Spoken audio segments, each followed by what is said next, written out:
വമൻ ലം യഹ്കും ബിമാ അൻസലല്ലാഹു ഫഉലൈക ഹുമുൽ ഫാസിഖൂൻ വമൻ ലം യഹ്കും ബിമാ അൻസലല്ലാഹു ഫഉലൈക ഹുമുൽ കാഫിറൂൻ. പരിശുദ്ധ ഖുർആൻ ഒരേ ഒരു സൂറത്തിൽ തന്നെ പറഞ്ഞു, അള്ളാഹുവിന്റെ നിയമമനുസരിച്ചല്ലാതെ അള്ളാഹുവിന്റെ വിധിക്കെതിരായി ആരെങ്കിലും ഒരു വിധി ഉണ്ടാക്കിയാൽ, വിധി കൽപ്പിച്ചാൽ അവർ ഫാസിഖുകളും ളാലിമുകളും സത്യനിഷേധികളും ആണ് എന്ന് പരിശുദ്ധ ഖുർആൻ പഠിപ്പിക്കുകയുണ്ടായി. ആകയാൽ വിധി പറയേണ്ടവർ മനുഷ്യരാണ്, വിധി കൽപ്പിക്കേണ്ടത് മനുഷ്യരാണ്. ആ വിധി കൽപ്പിക്കുന്നതും പറയുന്നതും അള്ളാഹുവിന്റെ കൽപ്പന അനുസരിച്ച് ആവണം, അള്ളാഹുവിന്റെ വിധി അനുസരിച്ച് ആവണം എന്നല്ലാതെ ഒരു വിധിയും ആർക്കും പറയാൻ പാടില്ലെന്ന് പറയുന്ന ഈ വാദം ഒരിക്കലും ശരിയല്ലെന്ന് പറഞ്ഞുകൊണ്ട് ഖണ്ഡിക്കുകയും അവരെ വാദപ്രതിവാദത്തിലൂടെയും ചർച്ചയിലൂടെയും പരാജയപ്പെടുത്തുകയും അതിൽ നിന്ന് വലിയ ഭാഗം അവരുടെ തെറ്റായ വാദത്തിൽ നിന്ന് മടങ്ങുകയും ചെയ്തു. ഞാനിതാമുഖമായി പറഞ്ഞത് അഹ്ലുസുന്നത്ത് വൽ ജമാഅത്തിന്റെ പ്രവർത്തകർ പതറിപ്പോകാതിരിക്കാനാണ്. എന്തെല്ലാമോ ശബ്ദങ്ങൾ കേൾക്കുമ്പോൾ ഒരു ഭൗതികമായ ഒരു ചെറിയ തെരഞ്ഞെടുപ്പ് നടക്കുമ്പോൾ ആ തെരഞ്ഞെടുപ്പ് മുതലെടുത്തുകൊണ്ട് തെരഞ്ഞെടുപ്പ് നടക്കുമ്പോൾ എവിടെയുമില്ലാത്ത പാതാളത്തിൽ ഒളിച്ചു കിടന്നിരുന്ന ഒരു വിഭാഗം,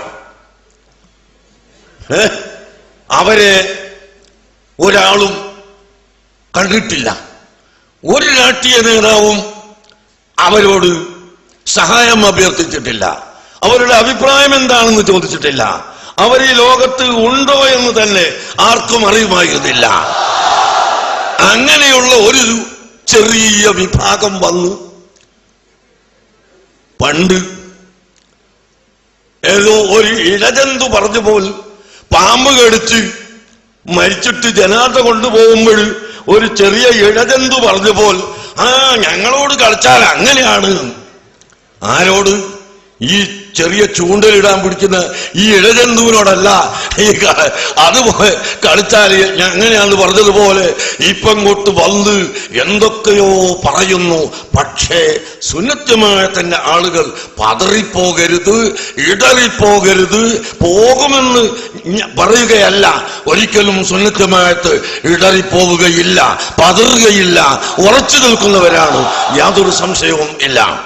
എങ്കിലും ഈ ചതിപ്രയോഗം നടത്തുന്ന, കാപട്യപ്രവർത്തനം നടത്തുന്ന വിഭാഗം ഏത് കാലവും ഇവിടെ ഉണ്ടായിട്ടുണ്ട് എന്ന് നിങ്ങളെ ഞാൻ ഓർമ്മപ്പെടുത്തിയത്. അല്ലാതെ ഇപ്പോൾ നടക്കുന്ന ഈ പേക്കൂത്തുകളും ഒച്ചപ്പാടുകളും ഏത് മനുഷ്യനും പുച്ഛിച്ച് തള്ളുകയല്ലാതെ ബുദ്ധിയുള്ള ഒരു മനുഷ്യനും അത് കേൾക്കുകയോ ശ്രദ്ധിക്കുകയോ സത്യമാണെന്ന് കരുതുകയോ ഇല്ല. അതുകൊണ്ട് അതിന് മറുപടി പറയാൻ ഞങ്ങൾ ഒരുക്കവും അല്ല, അങ്ങനെ പറയേണ്ട ആവശ്യവും ഇല്ല. അത്രയും തരം താഴ്ന്നവരല്ല അഹ്ലുസുന്നത്ത് വൽ ജമാഅത്ത്. അഹ്ലുസുന്നത്ത് വൽ ജമാഅത്ത് എപ്പോഴും അന്തസ്സോടുകൂടി പ്രസംഗിക്കുന്നവരാണ്, അന്തസ്സോടുകൂടി എഴുതുന്നവരാണ്, അന്തസ്സോടുകൂടി ജനങ്ങളെ പ്രബോധനം ചെയ്ത് മനസ്സിലാക്കുന്നവരാണ്. കാരണം പരിശുദ്ധ ഖുർആൻ അതാണ് പഠിപ്പിച്ചത്. വഇബാദുർ റഹ്മാൻ, അല്ലാഹുവിന്റെ അടിമകൾ, അല്ലദീന യംശൂന അലൽ അർളി ഹൗനാ, ഭൂമുഖത്ത് അഹങ്കാരമില്ലാതെ വിനയത്തോടുകൂടി നടക്കുന്നവരാണ് അല്ലാഹുവിന്റെ അടിമകൾ. അഹങ്കാരം പാടില്ല. അഹങ്കാരം എന്ന് പറഞ്ഞാൽ എന്താ? ബത്റുൽ ഹഖി വഗംതുൻ നാസ്, സത്യത്തോട് മത്സരിക്കുകയും വഗംതുന്നാസി, മറ്റുള്ള ആളുകളെ നിസ്സാരപ്പെടുത്തി ചീത്ത പറഞ്ഞ് തരം താഴ്ത്തി അടിച്ചമർത്താൻ ശ്രമിക്കുകയും ചെയ്യുക എന്നാണ് അഹങ്കാരത്തിന്റെ നിർവചനം. നബി സല്ലല്ലാഹു അലൈഹി വസല്ലം തങ്ങൾ തന്നെ പഠിപ്പിച്ചത്. കിബിർ, അഹങ്കാരം, അഹംഭാവം, ഇത് ഹൃദയത്തിൽ ഒരണുമണി ഉണ്ടായാൽ അവൻ സ്വർഗത്തിൽ കടക്കില്ല എന്ന് പറഞ്ഞപ്പോൾ എന്താണ് അഹങ്കാരം എന്ന് സ്വഹാബത്ത് തിരക്കി. അവർ ചോദിച്ചു, അവിടുത്തെ പഠിപ്പിച്ചു കൊടുത്തത് ബത്റുൽ ഹഖ്, സത്യത്തിനോട് മത്സരിക്കുക, വഗംതുൻ നാസി, മനുഷ്യരെ തരം താഴ്ത്തുക, നിസ്സാരപ്പെടുത്തുക, തെറി പറയുക, ചീത്ത പറയുക, കളവ് പറയുക, എങ്ങനെ മനുഷ്യരെ തരം താഴ്ത്താൻ വേണ്ടി എന്തും പറയുക, പ്രവർത്തിക്കുക. അതാണ് അഹങ്കാരം. അള്ളാഹുവിന്റെ അടിമകളുടെ ലക്ഷണം എന്താണ്? അഹങ്കാരമില്ലാതെ വഇബാദുർ റഹ്മാനില്ലദീന യംശൂന അലൽ അർളി ഹൗനാ, അള്ളാഹുവിന്റെ ഭൂമുഖത്ത് അവർ വിനയമുള്ളവരായി ജീവിക്കും. അപ്പൊ വിനയുള്ളവരായി ജീവിക്കുമ്പോ